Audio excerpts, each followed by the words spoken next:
Dance Arts of Columbia provides fitness fun for everyone from 3 years old to adult. Dance Arts is a good environment where the friendly staff makes you feel comfortable. Dance Arts feels that dance is an art form that you can experience firsthand by learning tap, jazz, modern, musical theater, lyrical, and ballet. Dance Arts urges you to enjoy a sense of accomplishment while getting fit and having fun. For class information, call 875-1569. Dance Arts of Columbia, serving Columbia since 1979. Good morning and welcome to Radio Friends on this Monday, February the 4th. We've got a very interesting guest with us today. First time on Radio Friends. Her name is Jamie Pamela Rasmussen. And Jamie drove all the way up from Springfield, Missouri to be with us today, and we appreciate that. She's written a book, The Missouri State Penitentiary, 170 Years Inside the Wall. Welcome to Radio Friends, Jamie. Thank you. And I want to get a picture of this book. If you want to see it, you can go to kbia.org, click on Talk Shows and then Radio Friends. And here's the book. And I asked her, I said, who is this guy, the picture on the front of the book? And you told me that's... It's James Earl Ray. James Earl Ray. That's the guy who shot Martin Luther King, killed Martin Luther King. That is correct. And you're telling me that James Earl Ray was at the Missouri State Penitentiary. Yes, he escaped from the Missouri State Penitentiary before he shot Martin Luther King Jr. What happened was he had been in prison for, kind of some ordinary crime. I think it was robbery. And he worked in the prison bakery, and he had somebody hide him in a bread cart.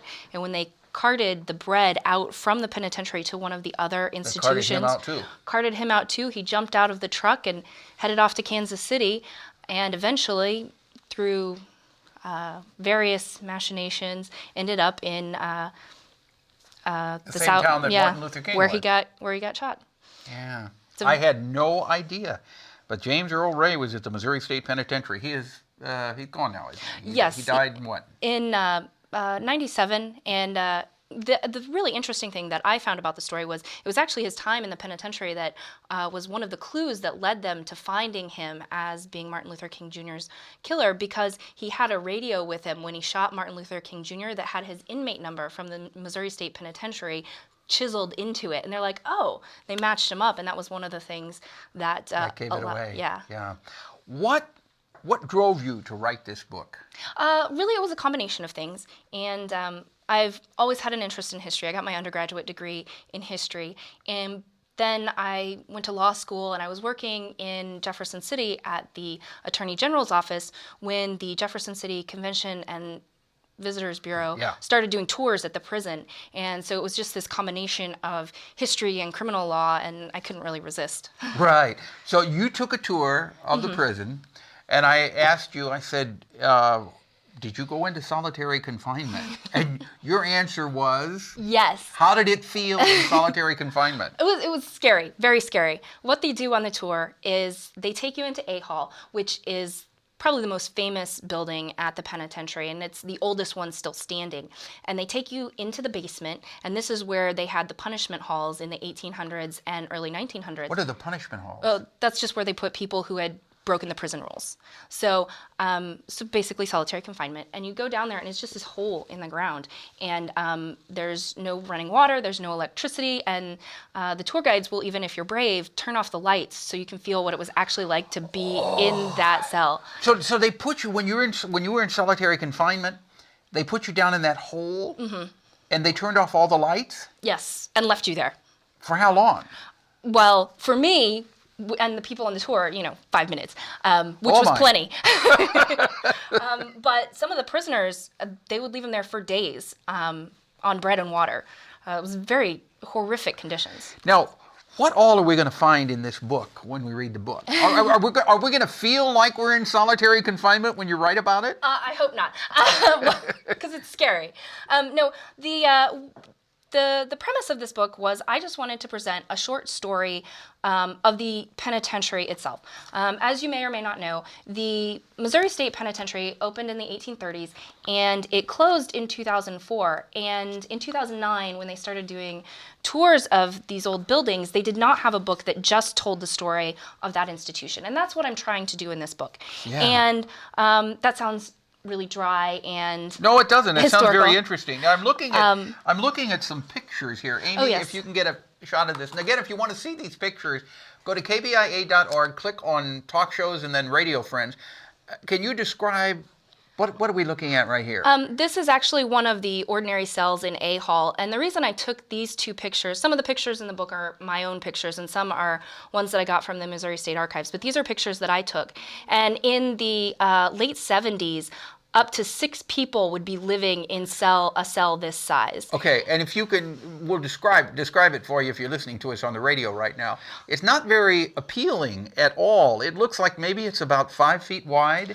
Maybe 8 feet by 12 feet is about the size of the cell. And if you can see, there's just enough room for a bunk on either side. And when they had more than 2 people in there, they'd do it as bunk beds. Wow. No closet, no bathroom, just Well, where'd they go to bed? well, just this little bathroom right there. Oh my. So there was no privacy whatsoever. None whatsoever. You're in prison, you know. What else? Oh, here's James Earl Ray. Yeah, he's right there. Okay. What else? What else in the book that may really surprise people? The thing that really surprised me is that in the 1800s and early 1900s, there were political prisoners in the Missouri State Penitentiary. And I'm young enough that I grew up in a time where, we didn't have a lot of political prisoners, and you could say whatever you wanted and you wouldn't be arrested for it. But my favorite was the story of Kate Richards O'Hare.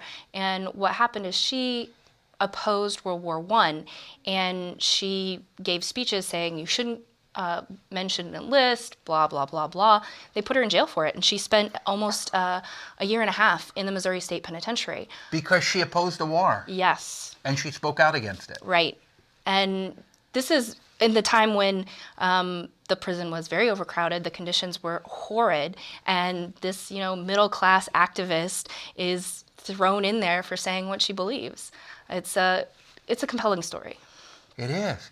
It's called the Missouri State Penitentiary, 170 Years Inside the Wall. And it's available at local bookstores, or you can go on Amazon and purchase it also. I wish you, I hope you sell out. Is this the hope so, is this too. The first printing of it? It is. And we just, I think the first printing started in October. So we're still pretty early in on it. All right. I wish you the very best of luck with it. Oh, well, thank you so much. Are you pleased with the final product, what finally ended up in print? I am actually. I'm actually very happy with the way the people at Missouri University Press put it all together, because I did the writing, but the actual physical package, the cover, and the way it looks is something that I had to entrust to others, and they did a really good job of it. Yeah, so this was done at University Press here at Columbia. That's a real jewel here also. Thanks. Thank you so much for coming by, Jamie. I appreciate it. Have a safe trip back to Springfield. Look for this on Amazon or your local bookstore, the Missouri State Penitentiary, 170 Years Inside the Walls. Our program directed by Travis McMillan, Reynolds Journalism Institute. Audio is Pat Akers, KBIA. Our floor director is Amy Simons, and our assistant producer and guest coordinator, Uncle James Mauser. See you tomorrow. Bye-bye.